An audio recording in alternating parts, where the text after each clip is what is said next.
It's hard to believe that 10 years ago, the NHL was coming out of a league-wide lockout. Because of the time off, it impacted everything, including that year's trade deadline. Last season, we took a look back at the 2012 trade deadline 10 years later. So, since the current season's deadline is less than 24 hours away, I wanted to make this series a yearly tradition. Funny enough, fans have complained that we'll have no fun trades remaining come March 3rd. And back in 2013, fans sort of felt the same way, as there were huge names being moved prior to, which shocked the hockey world. About a week before the actual deadline, the Pittsburgh Penguins were wheeling and dealing. They'd make 3 trades before the month of April, all with one goal in mind: to go all in. First, they do a wonderful Moro for Moro swap, and a day later acquire Douglas Murray from San Jose. However, none of these moves were as big as the one they made 2 days later on March 27th, 2013. The Calgary Flames were one of the biggest storylines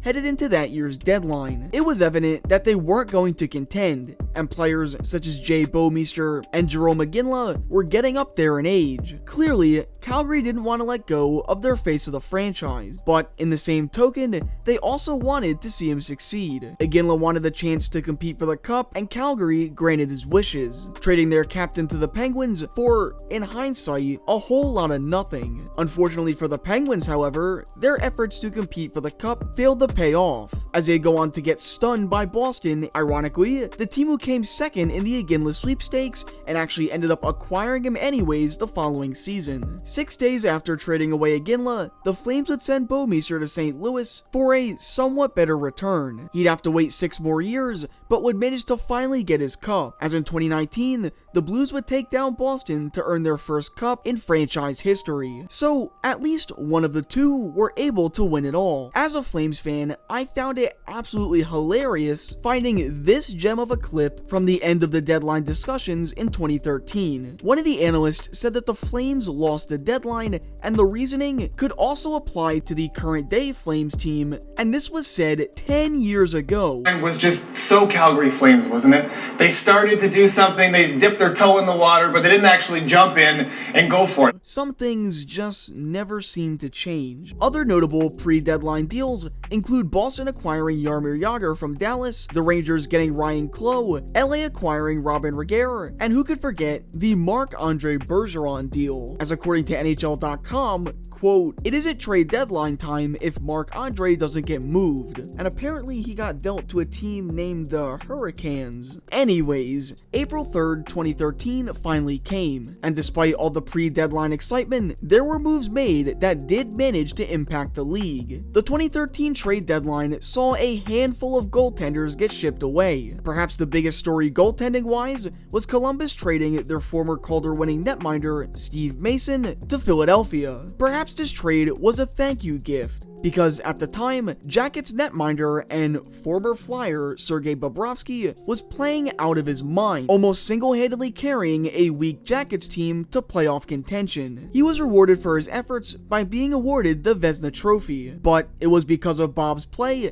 that led to this and another trade, which we'll talk about later. In return, they'd get Michael Leighton and a 3rd-round pick. Steve Mason's tenure in Philly was serviceable. He held the starting role for a few seasons before eventually getting let go. Philly got the short end of the stick of a goaltender trade with Columbus twice. The second deal was Ottawa sending Ben Bishop to Tampa Bay for Corey Conacher and a 4th. In 2013, Ottawa was faced with a tough decision. They had 2 young goaltenders who both looked like they were the future in net, one being Ben Bishop and the other Robin Lehner. When the Sens decided to make this move, it signified that they believed Lehner was their goalie of the future. Most believed that the trade was fair, since Tampa needed goaltending and Ottawa needed some depth. But when Ben Bishop eventually got his chance in Tampa Bay, he stood his ground. Bishop would play a major role in helping the Lightning reach the Stanley Cup final in 2015, and although coming up short, he still managed to win over 100 games and provide the stability they were desperately in need for in net. Bishop would get traded to the Kings soon after, thanks to the emergence of some random goalie named Andrei Vasilevsky, and would later become a Dallas star before sadly having to retire due to injury.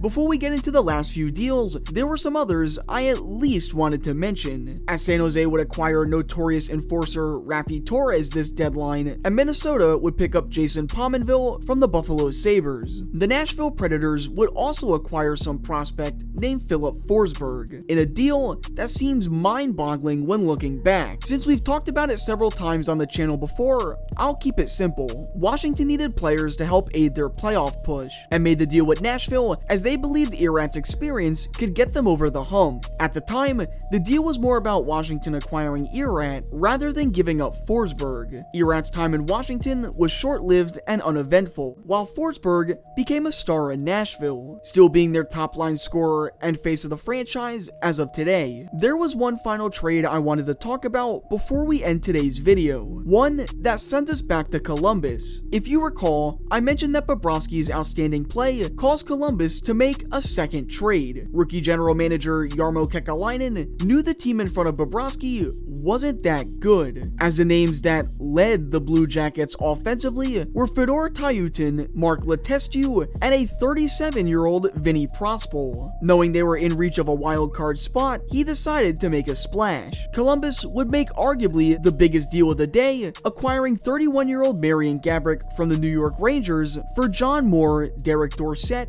and Derek Brassard. This move was meant to push Columbus over the hump, allowing them to get that playoff spot, and the deal was labeled as so. Unfortunately, however, come the end of the season, the Blue Jackets would go on to miss that playoff spot on a tiebreaker, and things with Marian Gaborik also didn't go as planned. He'd notch 8 points in his first 12 games, but the following season, after producing 14 points in 22 games, the Blue Jackets, a year after acquiring him, would trade him to the Kings at the 2014 trade deadline. The reasoning being, he just didn't fit in. Gaborik's time in Columbus was short-lived, and to make matters worse, that same season they sent him to LA, the Kings would go on to make the Stanley Cup final. Gaborik was now teammates with the despised Jeff Carter, and their opponent was none other than Derek Brassard and the New York Rangers. A nightmare scenario for Jackets fans that ended in both Carter and Gaborik winning it all. There's a reason why I wanted to end today's video talking about this trade, however, as at this deadline, the Blue Jackets made a splash, which poetically ties all of this together.